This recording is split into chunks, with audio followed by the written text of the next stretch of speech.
Meeting Monday, March 26, 2018 of the East China School District Board of Education meeting. We will start with a moment of silence and Pledge of Allegiance, please. Thank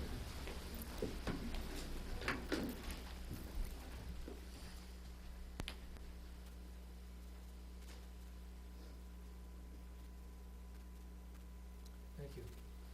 I pledge allegiance to the flag of the United States of America and to the republic for which it stands, one nation, under God, indivisible, with liberty and justice for all.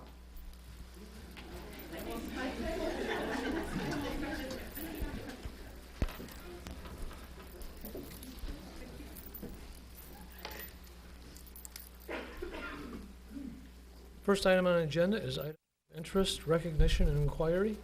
Board members? I'd like to recognize Janice Steeland and the other members or the employees in the business office. Janice and her team, in addition to doing their full-time duties for the last 3 months, have been involved in making sure that people that are employed, were employed, are retired from our district got their 3% back that the state finally, we won in December.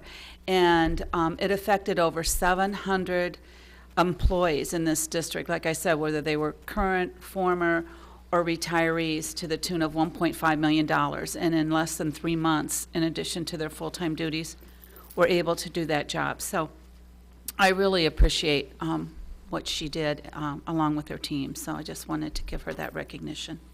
That's all I have. I'll just offer a quick congratulations to St. Clair High School's mock trial team. Came in 5th place in the state this past weekend in the state tournament. They did a great job, so congratulations to them and Coach Klutz. I'm going to ask Principal Mike to stand up and tell us a little bit about the successes you had with the East China Educational Foundation. Oh, sure. Not prepared, President Dewar. You're always prepared, and you're the one that made it happen. Oh, thank you very much. I'm not. Big kudos to Brian Neiman and Paul Dingman for bringing it to the foundation. And I believe that's what you're referring to, yes. Correct? The gala. The Neiman's Gala, Neiman's called the foundation and offered it to us. Pretty much just closing their doors for a couple hours and having a somewhat small taste fest with some beverages, some food that Neiman's provided, and some other local people provided, and all the proceeds, all the tickets sold, went right back to the foundation, which was extremely impressive.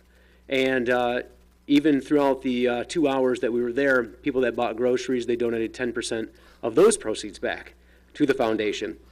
An email came through just today. I forwarded to Brian, and I think some of the members were on it. It's over $5,000 right now that has come back to the foundation. So right out of the blue, 2 months ago, we didn't even know this was going to happen. Brian contacted us. We said, yeah, let's partner. Let's do this.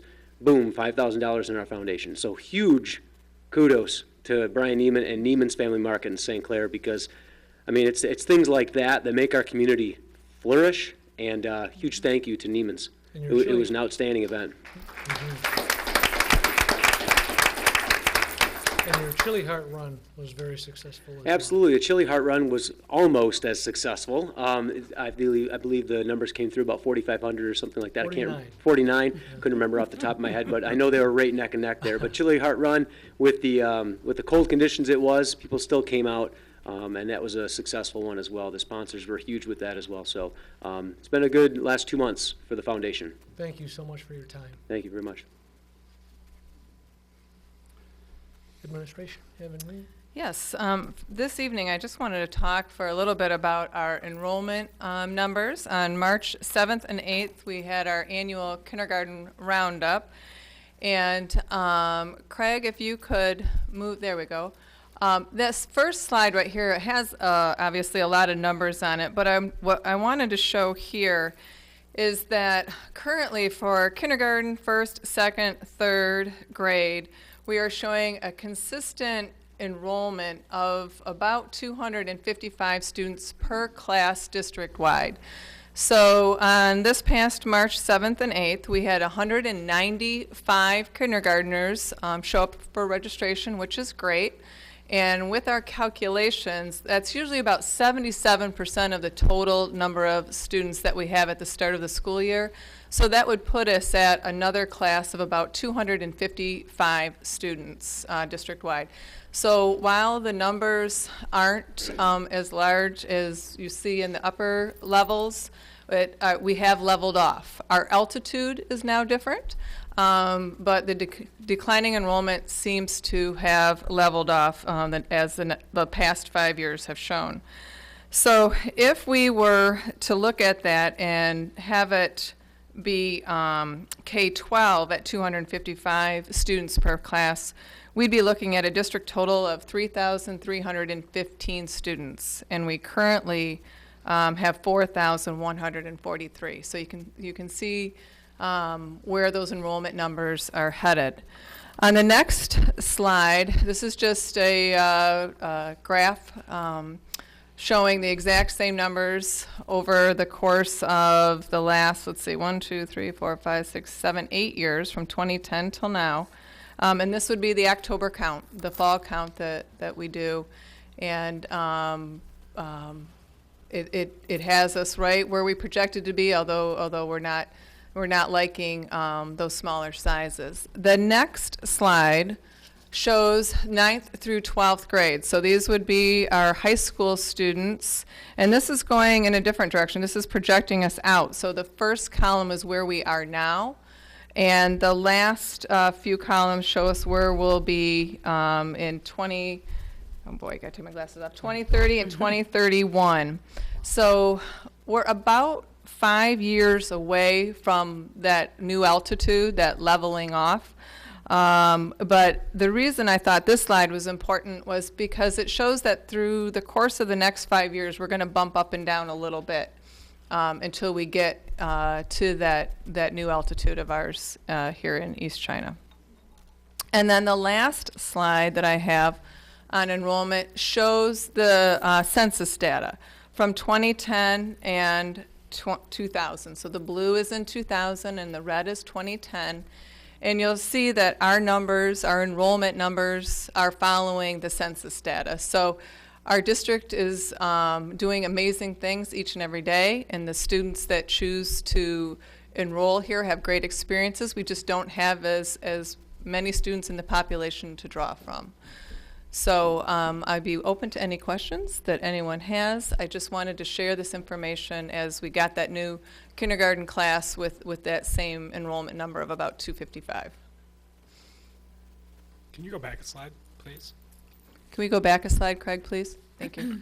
So when you're calculating out to 2030, what are we using to project that far? The numbers from that first, So it's just using the numbers of like Yep. the kids coming in now. Just rolling them forward. Okay. Yep. Mm-hmm. Because the current kindergarten, or the current kindergarten class is the class 2031. 2031. Okay. Yep. Thank you. Thank you. Mm-hmm. Next items on our agenda are item number 3, Academic Spotlight, Bell River Elementary School. Mrs. Robin Smith-Hare.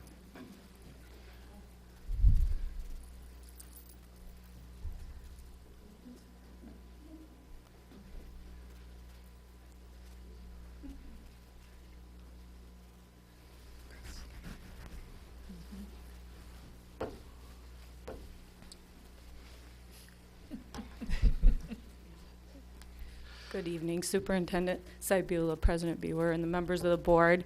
I was feeling a little anxious this evening when I was planning on coming and presenting, and then as more of our wonderful staff from Bell River showed up, and then some of our wonderful calm classroom experts showed up, the anxiety kind of melted away. So thank you all for being here. This support is wonderful. I wanted to start this evening with an extra little thank you. We had a visitor today. Board member Lynn Griefer visited Bell River this afternoon with a special friend, Dr. McBarron, and they read to our kindergarten and first grade students a book about hospital visits to hopefully relieve some of those anxieties if they ever need to visit a hospital.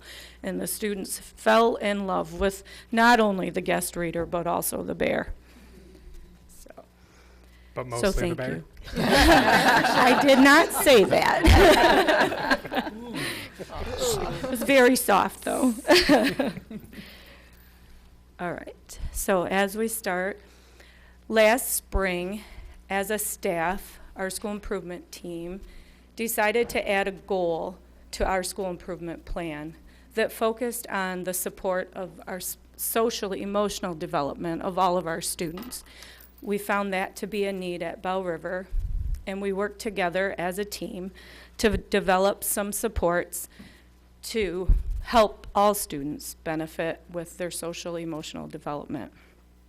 I'm going to share a few of the supports, and then I'm going to turn it over to our 5th grade teacher, Mrs. Dunn, and some of our Calm Classroom experts to share that program with you.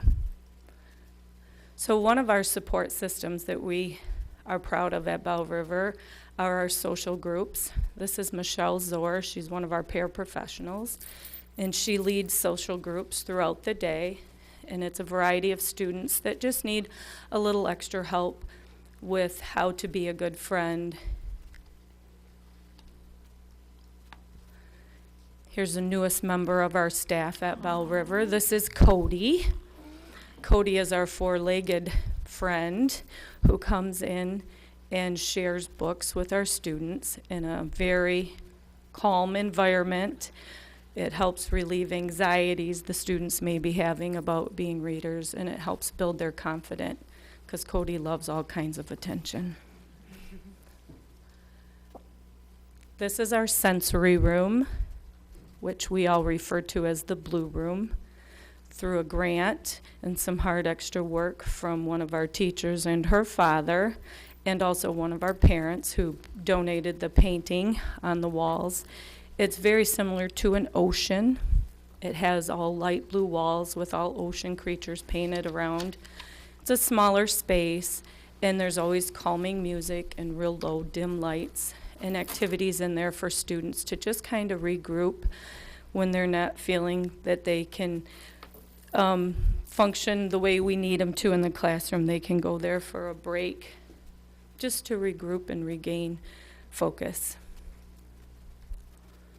Some relaxation stations, say that fast 3 times. Most of our classrooms have these. There are different places in the room where students can choose to go and take a little time out.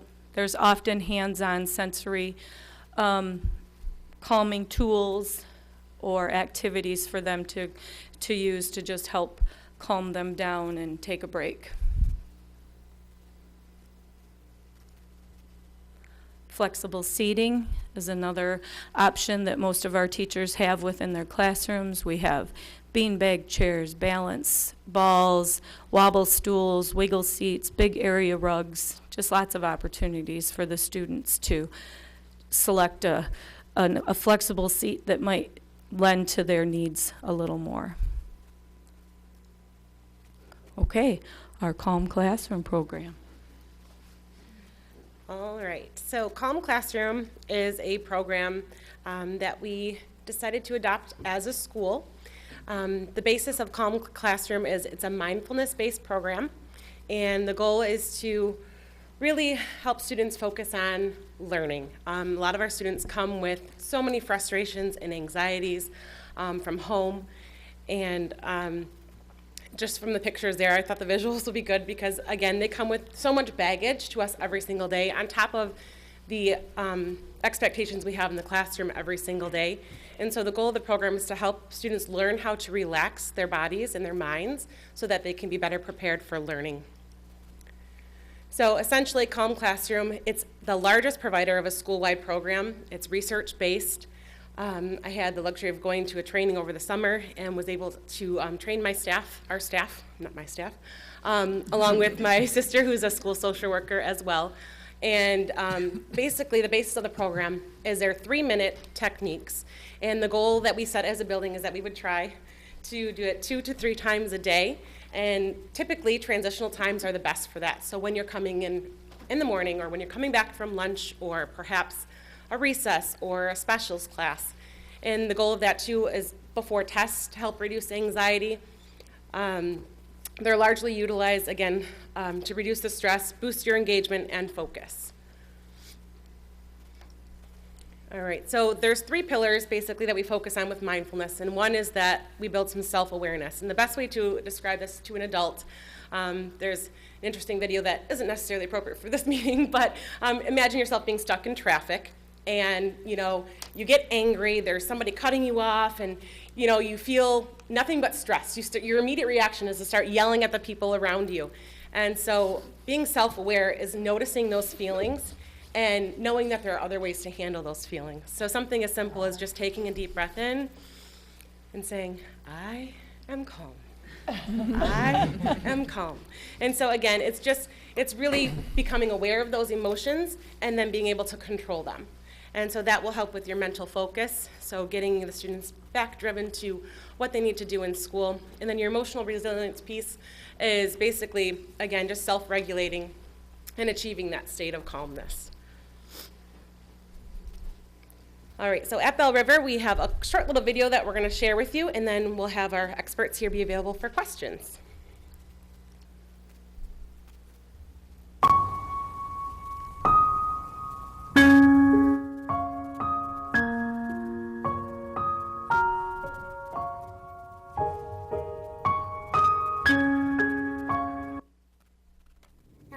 Classroom, I feel good about myself because it's like sometimes a moment of silence and you get to like think about everything, and then you can calm down from recess and everything that happened before.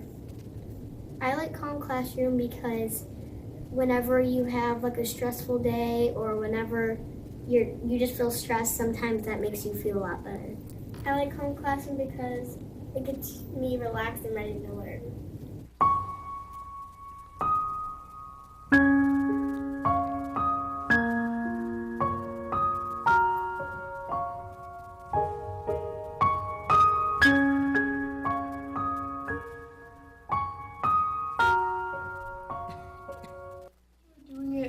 After my special, which is I usually do it on Tuesdays because gym is tiring me out. So I usually just do the Calm Classroom to have me at math factor. So it kind of makes me focus. I can't stay in Calm Classroom. Calm Classroom makes me feel relaxed because it's always calm things. It's not like hyper things. Feel your arms, hands, and fingers relaxing. Feel your jaw, eyes, and forehead relaxing. Notice your whole body. Let your whole body relax.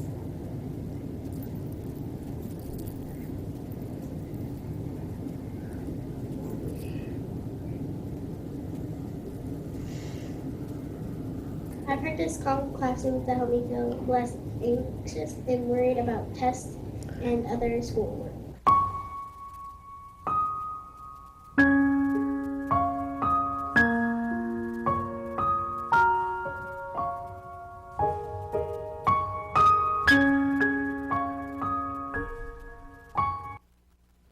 I practice the I am calm technique at home before I go to bed because sometimes I can't sleep and I think it helps me go to bed. Picture yourself at a calm, relaxing place.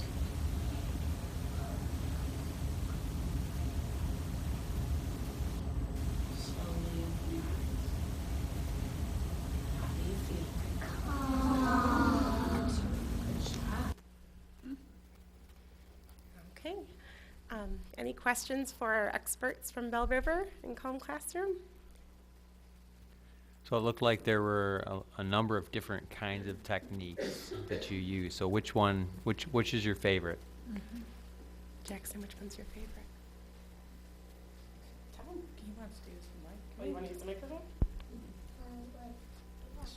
Which one's your favorite? Tell them which one's your favorite. What do you like to do the best? Which one?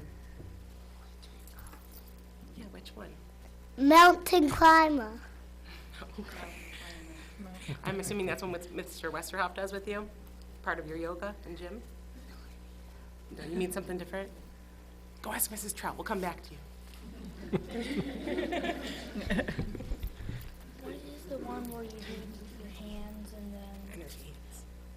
My favorite calm classroom method is energy hands because it wears off the energy I have from recesses and then I can learn. So I'm focused and I can learn and I can get good grades.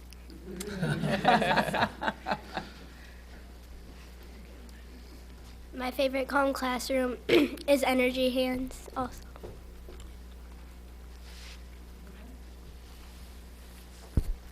My favorite one is I am calm because you can learn something from calm classroom. You can learn to keep your body calm so that you can learn. Great, thank you. Did you figure it out? Mm-hmm. Okay, what is it? Butterfly. The butterfly breathing. So there's a series of, there's breathing strategies or techniques, there's relaxation techniques, and there's focusing techniques. And I would say that there's probably 80 or so that we choose from on a daily basis. Yep, 2 to 3 times a day is the goal. And again, this is a school-wide practice. So every classroom, 2 to 3 times a day, are practicing these techniques. Any other questions? I have a question about the therapy dog. Yes. Who do you partner with to bring in? My aunt actually owns Cody. It's her therapy dog. Okay. And we just recently shared her information with Riverview as well because I think they partnered up last week. So I can share her information if you'd like. Perfect, yeah.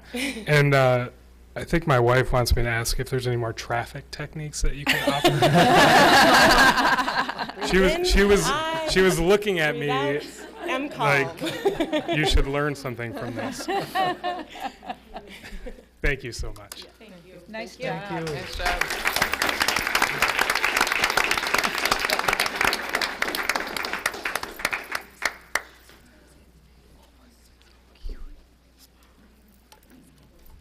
Next on our agenda is Riverview East High School. Mr. Good Jason evening, Board. I'm Cynthia Jarsma. Nina warned me that I should have brought cute kids with me. Now I'm sad I didn't. But I do have Jason. Thank you.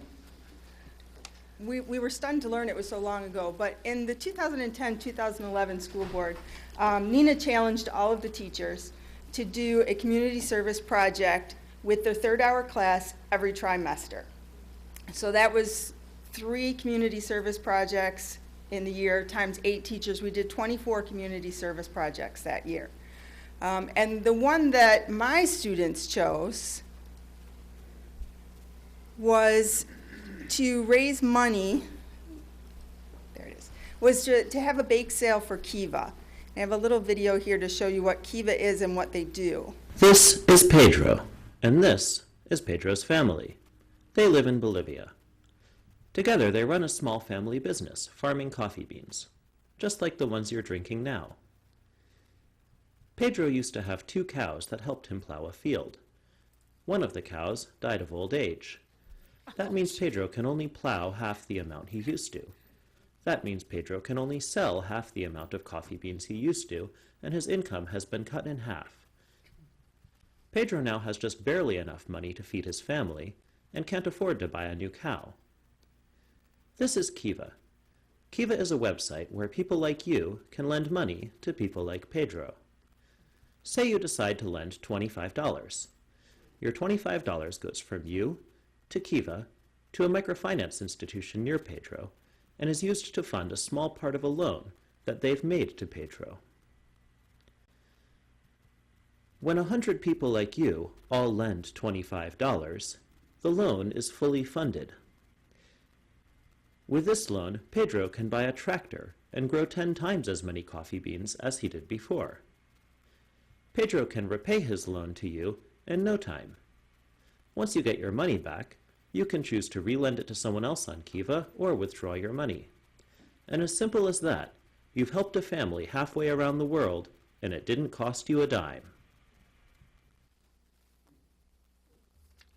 So in that one trimester, we held bake sales and we raised $75 to start our Kiva account. That year in May, we made our first 3 loans. Each loan was $25. Most of the loans that you make on Kiva are $25, and like the video said, it puts it together with a whole lot of other people loaning $25 to get people what they need.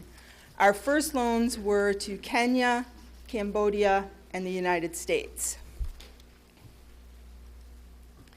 Since then, we've managed to raise our total deposits up to $231, mostly through student contributions or selling pencils in the classroom. All of that money goes right into our Kiva account, and we're able to make more loans as that money comes in and as money is paid back to us. So we've made a total of $800 in loans since 2011. We've made loans in 23 different countries around the world, including dairy cows in Kyrgyzstan and water filtration for schools in Uganda, so the schools don't have to spend the money or the time sending kids out to collect water, so the kids get more time in school.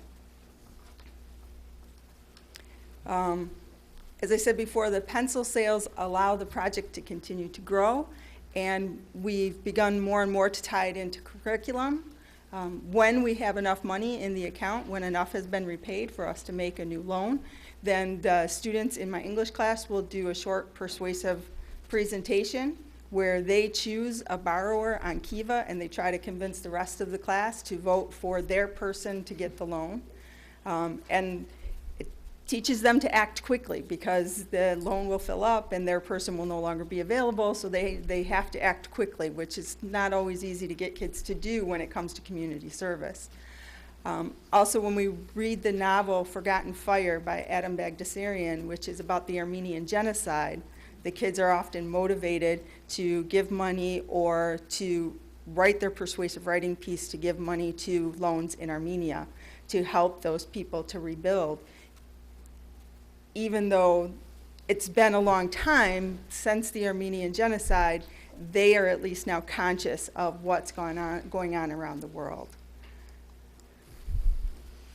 Okay. Thank you. Can I answer any questions for you? It's not every day up here that I get kind of blown away. I mean, we do a lot of great things in this district, but microfinancing is really a game changer around the world, and teaching our kids to be, to kind of leave their bubble and be part of the larger world community is really amazing, and you guys should be really proud of what you're doing. It's really amazing stuff. Thank you. And the fact that you're talking about the Armenian genocide just blows me away. In my day job, there's people that make laws for this state and still know nothing about that. So it's astonishing, and I for one, am very proud of you guys for doing this. Thank you very much.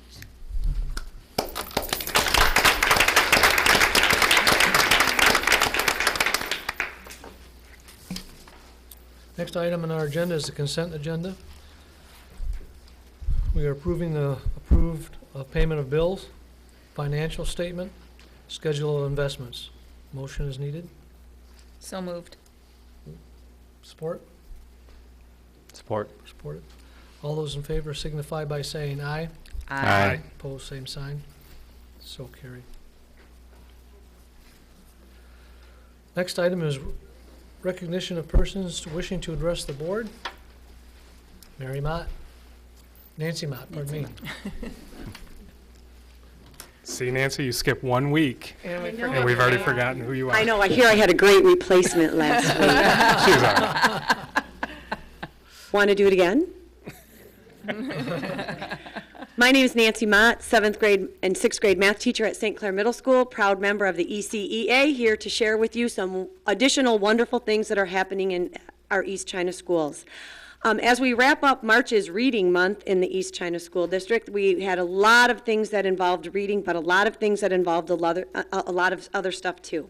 Okay, Palms is participating in One School, One Book project. The Mouse and the Motorcycle is being read at home and questions being asked at school. We even had an assembly with a life-size mouse and a motorcycle.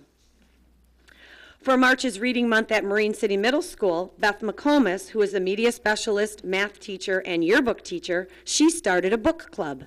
They have 35 students who are reading a book that they helped choose. The book the group decided on is called 365 Days of Wonder, Mr. Brown's Precepts. The kids get together at lunch once a week to discuss their favorite precepts, and we talk about how to use them to positively impact their school. They are going to use Choose Kind bingo cards to help get ideas for quick ways to spread kindness throughout Marine City Middle School.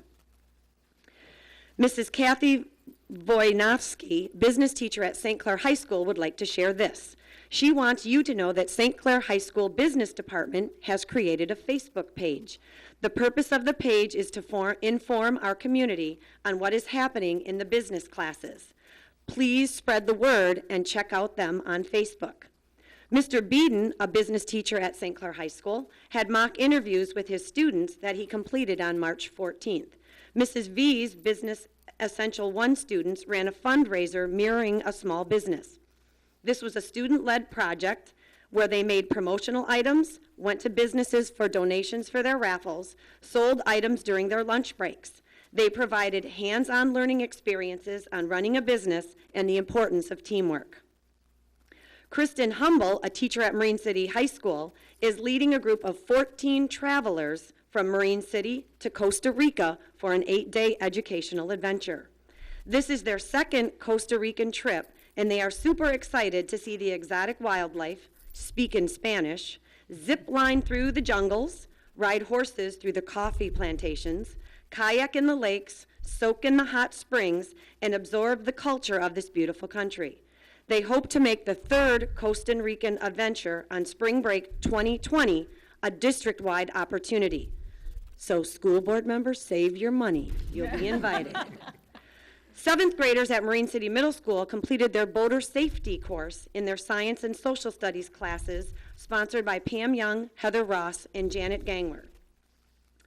Kelly Pohl, a computers and health teacher at Marine City High School, has been doing a few breakout EDU activities with her classes over the last couple of months. If you don't know what that is, it's basically like an escape room. Students find clues around the room and need to solve the clues to unlock several locks and break out.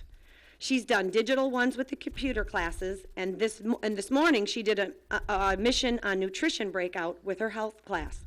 It's a fun activity, she says, that students absolutely love, and a great way to reinforce content area concepts, build team chemistry, and promote positive social skills like teamwork, cooperation, and communication.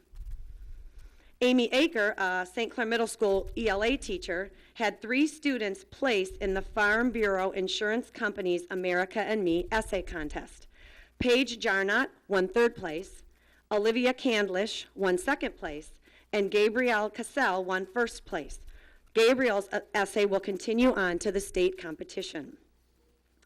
College Board has identified several national SAT practice days which Marine City High School offered as a voluntary activity, and 90 of their 113 juniors volunteered to take the 3-hour and 15-minute practice test to receive instant feedback on their scores so they know just how to focus their practices leading up to the actual April 10th SAT test day.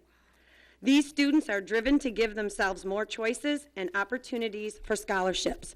Under the direction of Kim Shunk, she's proud they are working hard and investing in for their time in their future.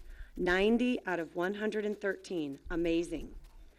Melanie Bacano, a new teacher at Marine City High this year, in her 10th grade writing class, they're currently researching and writing about social issues that are important to them and that they want to raise awareness for. Some essay topics include researching reasons for an increase in mass shootings, the lasting effects of child abuse, the implications of child beauty pageants on a child's psyche, genetically altered foods, gun control laws, causes and effect of cyberbullying, animal abuse in the forms of captivity in zoos, police brutality, rising costs of college tuition, and etc. So you can see she's got those kids writing about things they're actually interested in. Her ninth graders are currently completing one-pagers, she calls them, that allows them to creatively explore Act 2 of Romeo and Juliet. They will be able to use a collage of sorts with pictures, quotes, reflection analysis, and short summaries to explore what they learned about the act and how they personally react to it while analyzing Shakespeare's creative choices. Paula Peterson and the teachers at Pine River have a cross-grade literacy partnership going on at Pine River. They are promoting literacy and building community throughout the year across all of the grades. All literacy partners, including CI students, meet once a week to share reading and writing experiences. Every 2 months, new partnerships are formed and new friendships are made while bonding over a shared interest in the love of literature. Thanks to our Literacy Partnership Initiative, their students see themselves as readers and are excited about reading to children of all ages and levels.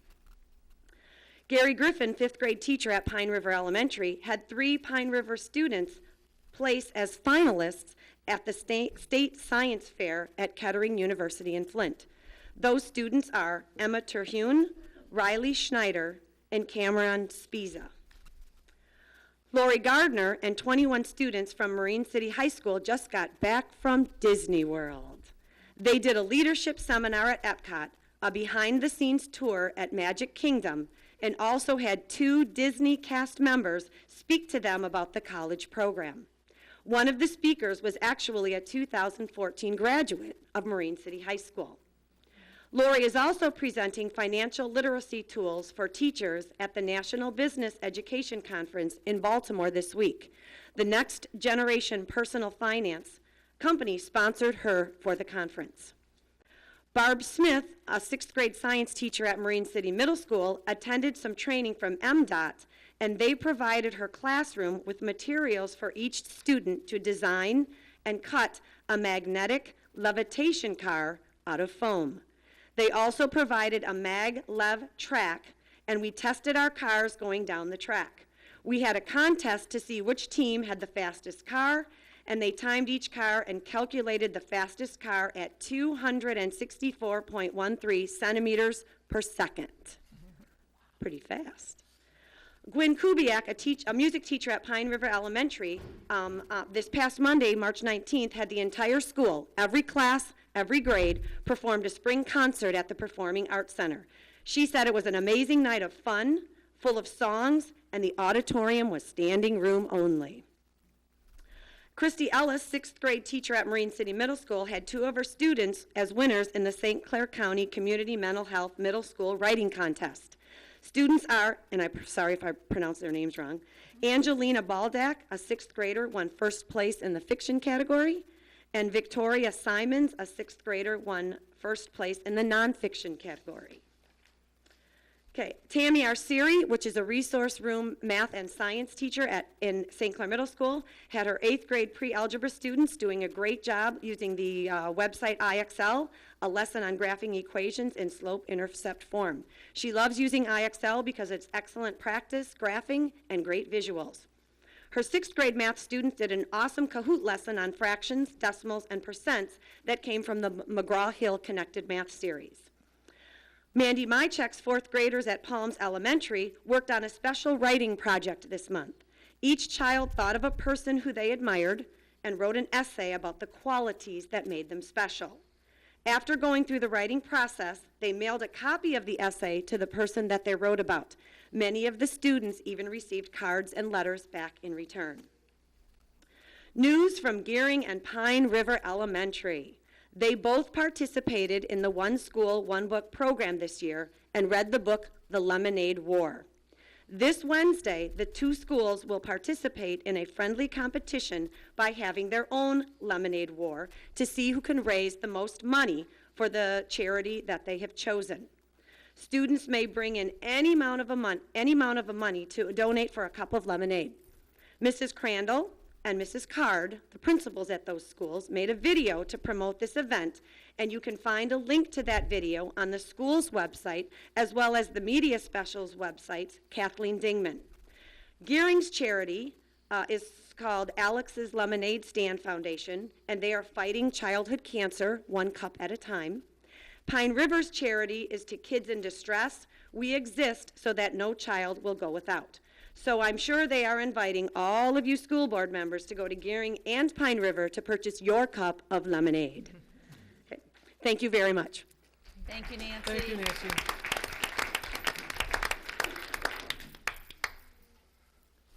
Next item on our agenda are reports. First one is technology update. Mr. Craig Headley.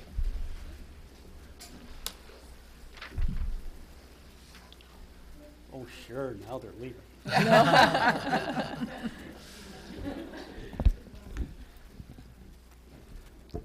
That's cute. Well, you know, not everybody understands technology, and sometimes you go and you get those blank looks all the time, so. And that's gonna be part of my presentation tonight, you guys. You know, Kurt and I talk a lot, you know, they just want the heat work, they just want technology to work. That's kind of the way it goes. We don't understand what goes behind the scenes. I want you to bear with me tonight as I explain a little things, a few things to you, and go over some items. I want to talk a little bit about technology, an overview of technology, the history of technology in East China School District, how we as a department categorize the equipment that we have in our district, some of the issues and challenges we're facing. Tomorrow is today. I'll explain that a little bit to you guys further down in the presentation. Talk about end of life for technology equipment, a brief recap, and there's going to be a lot of information on these slides, you guys. I'm going to go through it as efficiently as I can, but I'm going to throw them up on the district website, probably under departments and technology, so you can see them. So here we go. First thing I want to talk about is the history of technology in East China School District. I am getting old. 1998, we passed a bond issue. The big part of that bond issue was for St. Clair Middle School, but also a big part of that bond issue was for technology in East China School District. That's the year the department was created. That's the year that I was hired. Wow, 1998. Wow. And that's what I call the first infusion. We had approximately $5 million. We had some other monies from the Durant Fund. I'm not going to get into that, but we had $5 million for technology. When I was first hired here in October of 1998, we had a computer lab. Treasurer Bebuck would probably remember all this. We had a computer lab at Marine City High and a computer lab at St. Clair High School. We had 2 email servers, and we had a bunch of Apple IIe's at the elementary schools. And the high school. And the high school. So, you know, one thing that we needed to do, if we're going to put a big influx of technology, when I say technology, I'm thinking televisions, computers, right. In our buildings, we need to do, part of it was electrical upgrades in all the buildings. And for those of you who have been in our buildings, you know, you have that wide 4,000 wire mold in each classroom and in each area of the building. One side is for electricity and one side is for the data network, the networking cable. So at that point, we put in a network infrastructure, which are the switches behind the scenes that connects all the network cables together, all the computers cables together so they can get internet access. Network servers in each school. Again, at the time in 1998, technology wasn't available to have a centralized server room like we do today. So the servers couldn't talk to each other. So we had to put a server, and I see you shaking your head, we had to put a server and configure it for each building. A lot of work back then. That was our first introduction to a phone system and phones in every classroom. Okay? We thought we were big stuff. This was the big thing back then. Classroom TVs and VCRs. Wow. Okay, I remember designing what we called the video network back then, and I'll talk about that in a second. But we had a television, and we had a VCR in every classroom. TTI program, okay, at the time, Governor Engler in the state of Michigan wanted to get computers in the hands of teachers. I was on the statewide committee at the time. It was really kind of exciting. And we set up a room over here at central office as a training room. We bought laptops for teachers, okay? Every teacher had a laptop, but I remember those days of, here's the power button, right? People are shaking their heads. Here's the power button. Here's a mouse. And my line for those first couple years is, please try to break it, okay? We can fix it. Don't be afraid. I mean, that was kind of my line for support.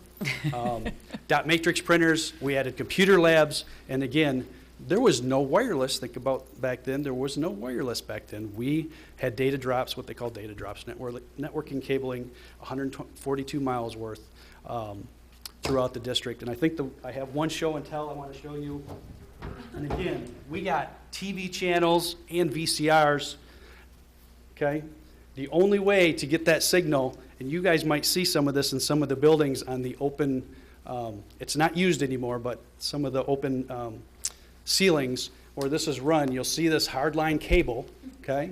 This is how we got a couple TV channels and VCRs, because we could put a VCR tape in the one main room in the building and play a VCR tape on all TVs. And this is how we got just that data to each classroom, okay? Very expensive. But then, flash forward, the technology was there behind the scenes, but it hasn't caught up yet. So now we have a piece of fiber optic cable. So not only can we do unlimited number of internet access, cloud surfing, everything that you do on your computer. So now we have, and you probably can't see this, this is an outside sheath, this is an inside sheath, and then you probably can't see it, but this is a piece of glass at the end that they shine light through, fiber optic cable. Everything that we do goes through this, as opposed to this. There's my show and tell for the day. Okay, then fast forward a little bit. Y2K, that was when our, the power grid was supposed to go out, right? Oh, yeah. We're gonna lose power just, 1999 at midnight. That's when you had to get cash out of the bank because the banks were gonna close and you're gonna lose all your money. And it was funny because I remember a couple months later coming to the board and saying, because it was a big deal, it was uneventful for East China School District. So it was kind of fun. Okay, equipment's installed. We have now a decade from 1999 to 2009, what I call the decade of maintaining. It was great for the first 2 years. Everything was installed and in place. And again, we have to think about the technology at the time wasn't quite evolved to what we have today. Famous words from any help desk technician is reboot.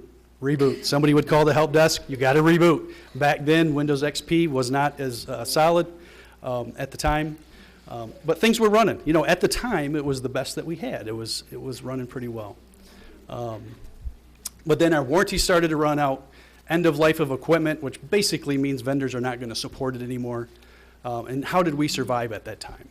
So we had a parent who had, and you guys remember 9/11, just after 9/11, the Department of Homeland Security put a whole lot of money into technology, and they had a whole lot of computers left over. So as the middle of that decade of 1999 up to 2009, the middle of that decade, our computers were getting older. We got a whole lot of donations from Homeland Security, our local colleges. We were buying used equipment parts. And again, we were, this is Sibula's slide, we were still declining enrollment. State funding was not very stable at that time. We did have a small general fund budget, which we'll talk about in a second, to support, but we didn't have any rotational plan. We didn't have any, we can't buy any new computers at that time.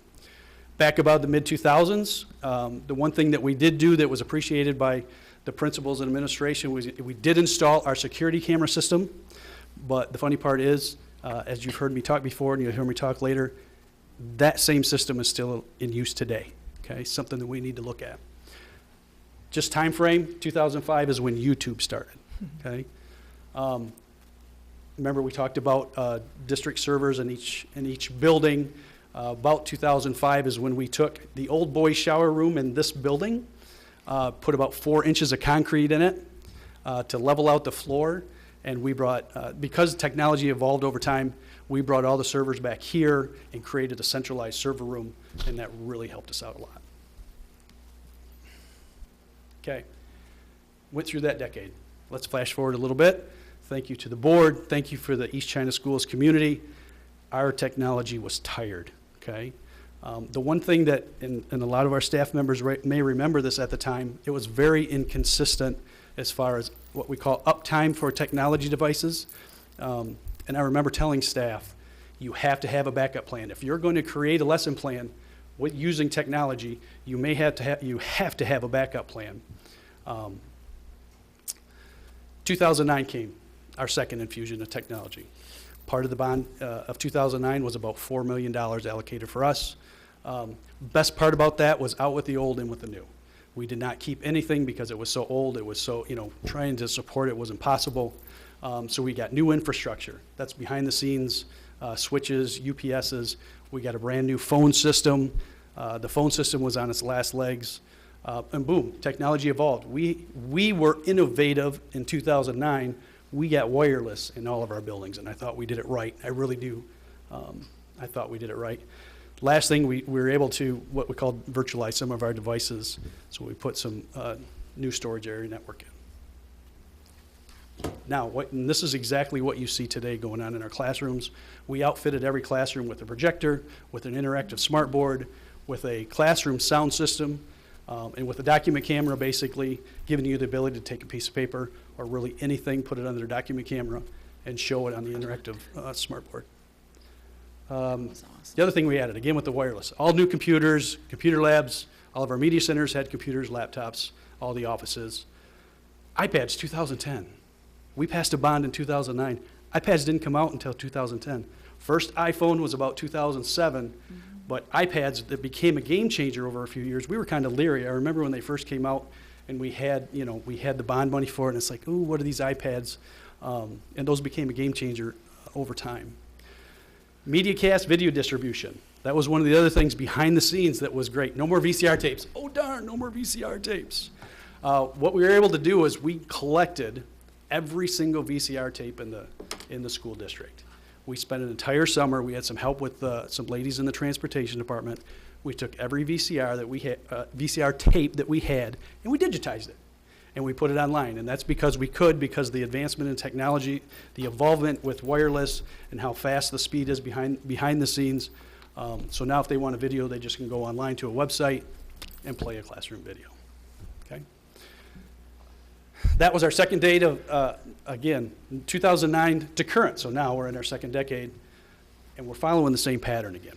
Okay. Warranties are expiring, end of life of equipment. We're buying used parts, and again, just due to budget constraints, we're deferring any major rotational plan or purchasing of new labs and computers. Quickly, infrastructure, safety, and security. These are how we kind of classify the devices or the computer components we have in the district. Infrastructure, most important. That's what we call the behind-the-scenes equipment. That is our network switches, stuff that connects basically all the buildings together. I also consider our phone system part of infrastructure. Believe it or not, people just want you pick up your phone and make it work. But when there's an outage, phones are probably the most important. Communication is the most important. So I put that in our infrastructure, where it's something we protect, and our wireless network. That has become such a huge thing for us, for our students, for our staff, to bring in devices that connect wirelessly and access their information online. Classroom smart suites we talked about and what's included in that. Building technology devices. We used to have to kind of dictate what we had in the district as far as brand and what type of computers we have. When I say devices, the term that's used is device agnostic. Okay? That means it can be an Android device. It can be an iOS, an iPad, or an iPhone. It doesn't matter what device it is. You just want something that you can do, you can do your job with, or you can do your learning with. Offices and equipment and everything else. Everything else is email firewalls. Again, boring you to death. This is everything. I'm not going to go through the list. This will be on the website. Okay? Tomorrow is today. What does that mean? Tomorrow is today. Okay? I was privileged enough, just like I am tonight, you guys, to talk to you back in 2014, 2015, and I kind of presented a state of the district update as well back then. And I said, in a few years, okay, warranties are going to run out. In a few years, we're going to be in the same situation. Amazing how time flies. Amazing, we all know that. But tomorrow that I talked about back in 2014, 15 is today, okay? The majority of our current computers were purchased in the 2009 bond funds, with the 2009 bond funds, but there's no warranties. They all expired by 2014, 15. Our smart boards are still in operation, and they're working great. They're used every day, but the warranty on those expired in 2017. Our classroom sound systems, which to me, surprisingly enough, is really a key component in our classrooms, along with the rest of the equipment, but sound systems have become a vital part of our classrooms. But those are no longer supported, and we're out of warranty. Tomorrow is today. At the end of the school year, classroom teacher computers will be 8 years old, and really at the end of their usable life. What does that mean, usable life? over the first 6 years, every year we would update all of our district computers with, you know, the latest and greatest updates of Microsoft Office, Microsoft software, but you get to the point where it slows the computer down. We've added memory to them. About 2 years ago, we had to stop doing that. And all we're doing is the bare minimum for browsers, just to make sure that all the underlying important software is working. We stopped updating them about 2 years ago, just to make sure they would continue to operate at least an efficient level. And we threw this on there, June 2010, same year we bought our staff computers. That's when the iPhone 4 came out, okay? Still works, right? Think about an iPhone 4. Still works maybe, you know, maybe you can't get the latest and greatest software on it, but if you got a new iPhone X, would you want to go back to an iPhone 4? You know, you have to start thinking about how quickly technology changes. The one thing we're finding now with some of our newer, our Project Lead the Way classes, really working hard trying to, you know, get our existing computers up to snuff, so to speak, but they're really slow. They're not the right machine for the job, you know, but we're working hard on getting those to work efficiently. We talked about security cameras system. The security camera system we installed in 2005 is still operating today. We are required by law to retain 30 days of video because we have the system. There's 5 servers. They're all 12 years old. To keep them running within the last couple of years, we've had some issues. Can't get parts from the vendor anymore, but we found some on eBay, which worked out really good. Through the years, we've added additional cameras, but we're at the point of we can't add any more cameras to our security camera network. And what we end up doing just to get them to, again, it's kind of like stopping the latest software update. We're putting our security cameras at a lower setting just to keep them all working and contain the video. Building clocks and PA systems, another thing that we're responsible for. A lot of our buildings, everybody's, I can hear that in the audience. They're at least 20, some of them are 25, 30 years old, having a hard time keeping those going. Things that are really hurt technology are the power outages that just this weekend we had a power outage at the Marine City complex. And the first thing you do is get a call this morning. Well, the PA and clock systems at Marine City doesn't work, so you gotta go work on that. But power outages are really killer for technology items. And just again, we are busting. We are doing a great job. My team does a great job of keeping things up and running. But we have, just like Kurt said, we deferred a lot of money to do what we really should be doing. And right now, again, we're strictly in a reactive phase of support. Okay? You guys know, I don't have to tell you this, how much technology has changed, even since 2009. With the wireless technology we put in at the time, we were excited because each school got 2 carts of laptops, which were wireless, which you could take into your classrooms and you can take around the building. But look how much has changed with iPads. Chromebooks come out in 2011. All smartphones, you can't live without a smartphone anymore. All those connect to wireless technology. Social media, that is how we communicate. Online access and online learning, that is how we learn. The one thing in my position that I get a lot, or something I'm supposed to be aware of, the average person has 3 or 4. So when we plan in the future for wireless technology or devices, or even your house, the average person has 3 or 4 wireless devices. And if you really sit and think about it, it's really easy to come up with one person having maybe a laptop, maybe a smartphone, maybe a tablet, maybe a wireless printer in your house. Now you have a smart house that has your coffee maker turned on and connected to your wireless. So we have to prepare ourselves, and we have to think about the students in the future and what they're going to be bringing in and what we offer in our district. 2009, the wireless was great. Now we're starting to put some stress on our wireless network. Now I can't tell a teacher, if you do a technology lesson, you have to have a backup.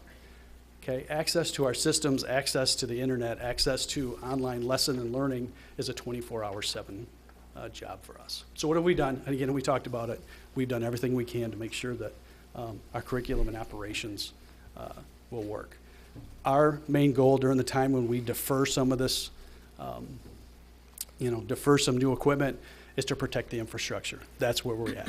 And again, that's phone system, wireless, network switches. We do have a budget, okay, through the general fund that helps us to support what we have. Very basic repairs, motherboards, hard drives, monitors, projectors, projector bulbs, things of that nature. It doesn't do a replacement of a computer lab, but it does handle some basic repairs of our technology. We can't use, one point, our sinking fund, when we voted it in, didn't have the provision to use it for technology. Right. The only thing that we could use sinking fund for is if we had to run some new network cable. That's the only thing. So we can't use sinking fund to purchase technology equipment. Okay, but our buildings are awesome. Our new grant person, Nina, is awesome. So grants, donations, PTOs, fundraisers, we've still been able to add new technology in our district. Not through the general fund, but through all these avenues. Chromebooks, 3D printers, iPads, laptops, etc. Game changer, okay? You saw in a previous slide, Google Chromebooks came out in 2011.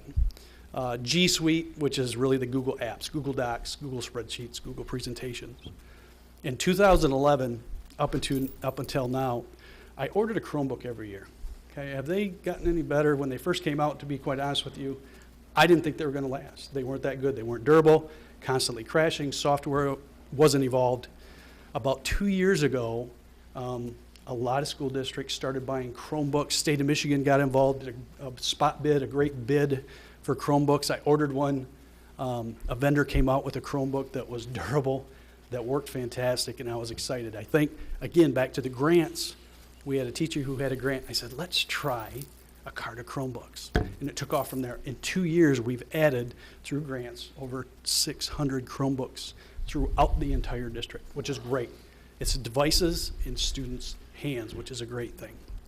But added stress, a lot of stress to our wireless infrastructure. It was not built for today's technology. So we got to really be careful at that, okay? Real quick, we're almost done. End of life, things that I need to know about that I want to share with you a little bit.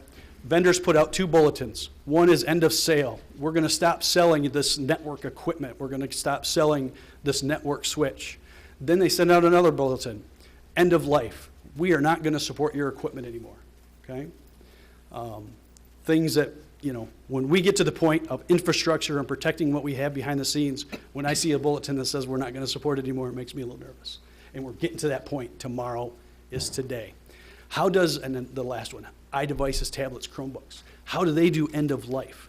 Okay, they don't put out a bulletin that says we're just not going to support it. How they handle it, and for those that have an iPhone, you see that they have updates. You know, they're always asking you for an update on your phone. What they end up doing so far that I've seen is they will stop updating, like an iPhone 4. There was a certain point with an iPhone 4 that they just will not allow the latest and greatest software update to be installed. That's basically saying, we're not going to support you anymore. Okay. What is our end-of-life equipment? This is our infrastructure. Our network switches end of life is the end of the school year, 2018. Okay. Things that we rely on, minus just what we have in the district, we see almost 1,000 devices a day of BYOD. We'll talk about that in a second. But our wireless, behind the scenes, our wireless main controller and access points are done by 2020. And our phone switches are actually done in July of 2018. Okay? We have over 3,600 devices, no warranty or upgradability on our network.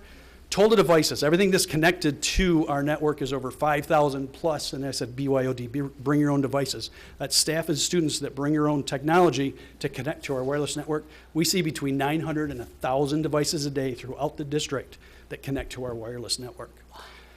End-of-life equipment's here, and again, we talked about the technology installed in 2009. It's just, it's an iPhone 4, but it's not made for today's technology.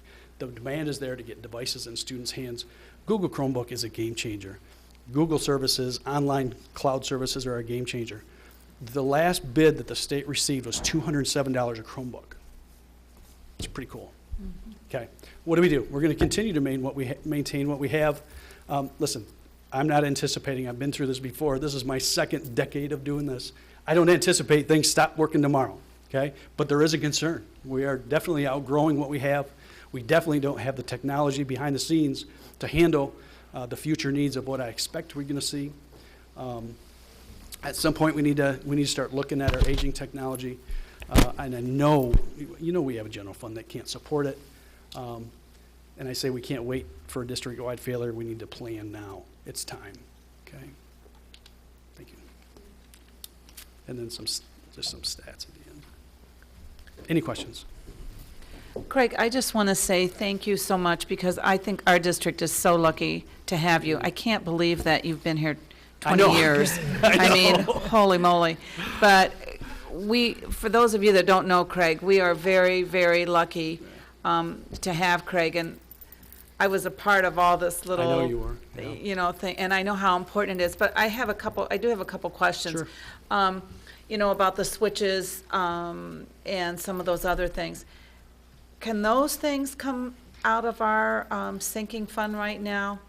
The only The wiring. switches can't, just Switches like, can't, just cabling. just cabling. Just cabling, network cabling. That's called, and that's what the sinking fund defines as infrastructure, is just the wiring. Just the We wiring. cannot buy equipment, computers, network switches. I knew we couldn't. Wireless access points. We cannot buy that with sinking fund. Right, I Yeah. knew that, but I didn't know about the switches, but Yep. something and of course, I know we are so out of date, and we have to keep up to date, but just to kind of make a comparison, I was having trouble with my Xfinity TV, and it kept going out, and finally this guy came out and said that my wiring in my house it didn't support Xfinity. Right.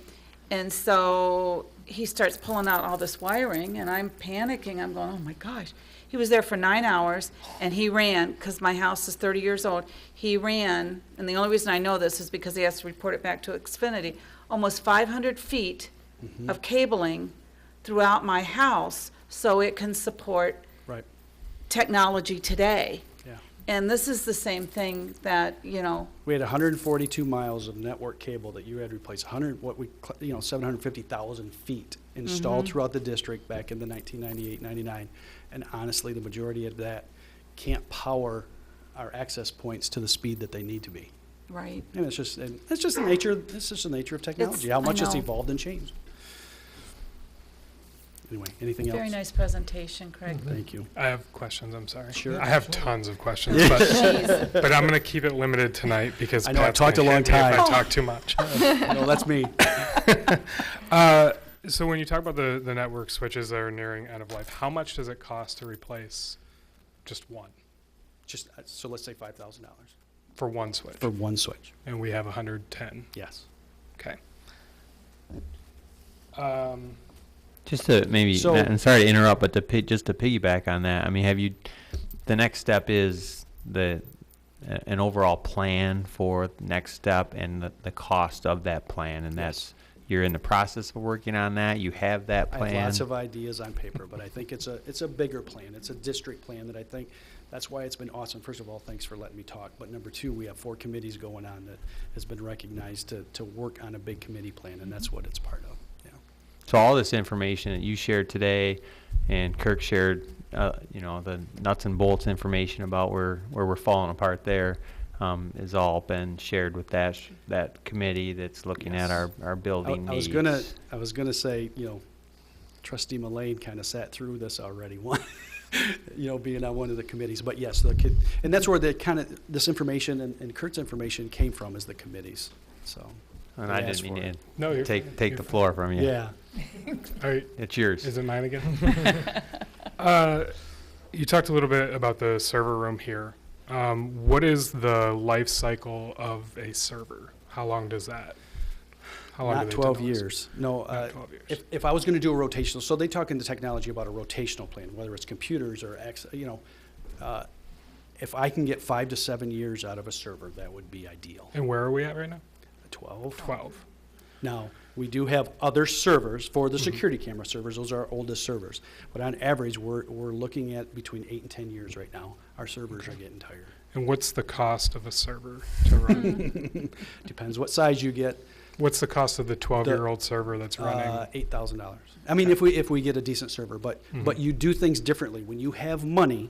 And we talk about virtualization, and I don't want to go over anybody's head here, but we bought a SAN server, which has a whole lot of hard drive space and some server space, which helped us consolidate at the time probably 25 physical servers, but but that was $80,000. The board approved that was $80,000. And those are things you look at trying to save some dollars. You talked about the smart boards that are in all the classrooms now and that they're near the end of life. Yep. What's the next? Are we going to touch screens? Yeah, Is it I've like been a asked that TV? before. Yeah, things that are out there. The smart boards are great. We've invested a ton of time, effort, and energy in training. So we talk about device agnostic, not to get off path here. Device is great, but what makes the smart boards even greater is their software, smart notebook software. Okay, so what's next? The interactive smart board is fantastic. What is next down the line? Takes a projector and a bulb to, show the picture on the smart board. What's next? Something that would last a little bit longer. Interactive TVs with smart notebook software is the way to go. Devices like Chromebooks in the hands of students is the way to go. The ability to give them to put them in a group with a bunch of Chromebooks, and then somebody can show their Chromebook screen up on an interactive TV that's supposed to last, with an LED TV, supposed to last 20 years, as opposed to a bulb that we have to change in every classroom every year, which costs us, $20,000 out of our budget to do bulbs. Again, at the time, it was great. It's evolved. That's my opinion at this point. And we saw a great presentation at one of our committees the other night with some of the new things they're doing in schools, but it's interactive televisions is really where we're headed. And then you talked about, and we've talked, when Kirk talked about it at the last board meeting, how we have frequent outages and the havoc that it wreaks on our technology. Is there anything that we could be doing now to mitigate that? Is there any, smaller expenses that we could bear now to mitigate the issues that we have with technology? So you when we have an outage? protect your equipment with what you saw, UPSs, unlimited power supplies, backup power supplies. So the server room, which is, ultimately what we need to protect. So if we lost power here, okay, a couple things. We have UPSs on all the servers there that would handle a power spike, okay? Let's say we lost power though, totally, that room has to stay up. So in this building, last bond issue, we have a gas generator that we installed. That will keep this room going. What do we do in the buildings when we have tons of money? On the main switches in the buildings, I have UPSs, okay? That's so we can keep some of the phones in the offices up for a short period of time. The problem is to power that equipment, to have a UPS to power that equipment is like literally $30,000 or $40,000. I put a $1,000 UPS just to kind of handle the spike. So, but after 10, 15 minutes, that UPS dies. The equipment does a shutdown. Those are things that. So with the voice over internet protocol phone system that we have, yeah, if we lose power during the day, those phones will still work for a very short period. Period of time. Yeah. So my last thing, and you brought it up, is a bond. In your professional opinion, having been here for 20 plus years, and agree with Pat, you and Kirk both do amazing work. What do we need to do? What is the step we take to get out of this mess? Yeah. The step we take is continue to put together a plan with the committees, with the Board of Education.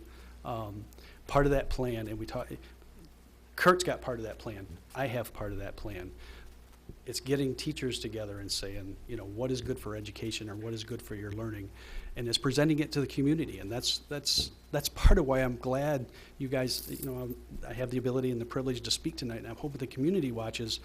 On the outside, everything looks great, and yes, we're working our tail off to make sure everything works. But there's some needs. If we want to give our kids the best, or at least look to the future and provide for them, we need to present to the community. We have some needs. So part of the problem is you guys are doing your job too well, so the community hasn't noticed the trouble we're in. Honestly, absolutely. Yeah. Well, thank you. I appreciate your that helps. answering the questions and the presentation. Thank you. Thank you, Craig. I'm next anyway. Okay. Yeah, right. That was just part A. Agreement. Part B. So this is good news and bad news. This is another part of me being here for 20 years. Our buildings are connected with fiber optic cable, and that was done in the mid-90s as well. At that time, we had a phone vendor, Windstream, come into the county, provide telephone communication service for our district. They've been here, and they've won every bid. We normally do a 3-year bid for phone service, and they've won every bid. They've had, you know, the lowest bid, good technology. This year, they said they are pulling out of St. Clair County. That was a big shock to me, and I was like, oh, and I remember sitting with Mrs. Sybula saying, we might have a problem, you know. We have almost 1,000 phone numbers in our district, you guys. So something that, and I've done a lot of research. What's nice is, so with this particular phone bid that I'm giving you some information on that hopefully you'll vote on a little bit later in the meeting, St. Clair County RESA, on behalf of all the county districts, did a bid for phone service. I was really worried what was going to happen. There was a whole bunch of bids that came in that were all kind of hodgepodge, but two phone vendors came in with some solid information. And this is really good news. This is a win-win for our district. What I'm recommending is, you know, Windstream's no longer, you know, going to serve us, but Merit and Telnet, Merit, who's been around forever, and Telnet, who's been around since the mid-90s, have kind of partnered. Merit does fiber, Telnet does phones. They got together and partnered and provided a great bid for phone service that works great for our district. No matter which way we went, we were going to save money, which was good news.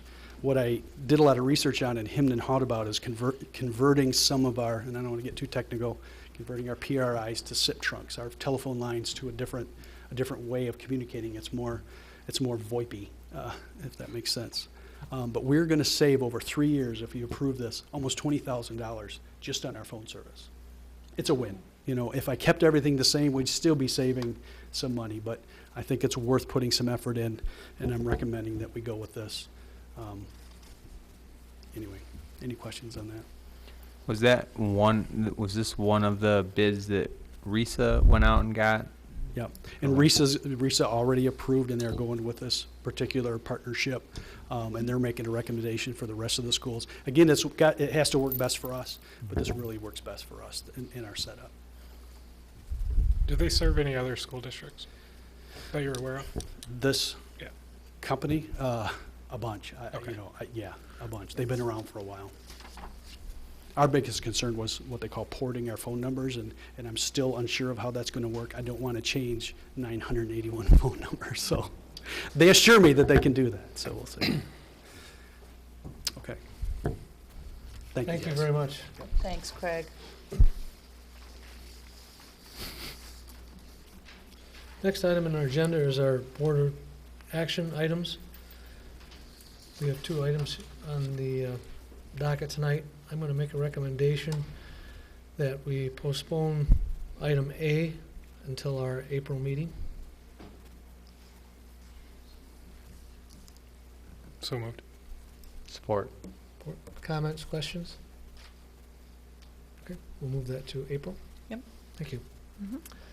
Item B, recommendation. Per administration recommendation, the Board of Education approve the agreement with Merit Network and Telnet Worldwide to provide telecommunication services for the period of July 1st, 2018 to June 30th, 2021. Motion is needed. So moved. Support. Moved. Supported. Comments, questions? How can you vote no if after Craig put 20 years into this thing? All those in favor signify by saying aye. Aye. Opposed, same sign. Motion carried. Item for our next board meeting will be Winter Athletic Awards. And with that, we stand adjourned.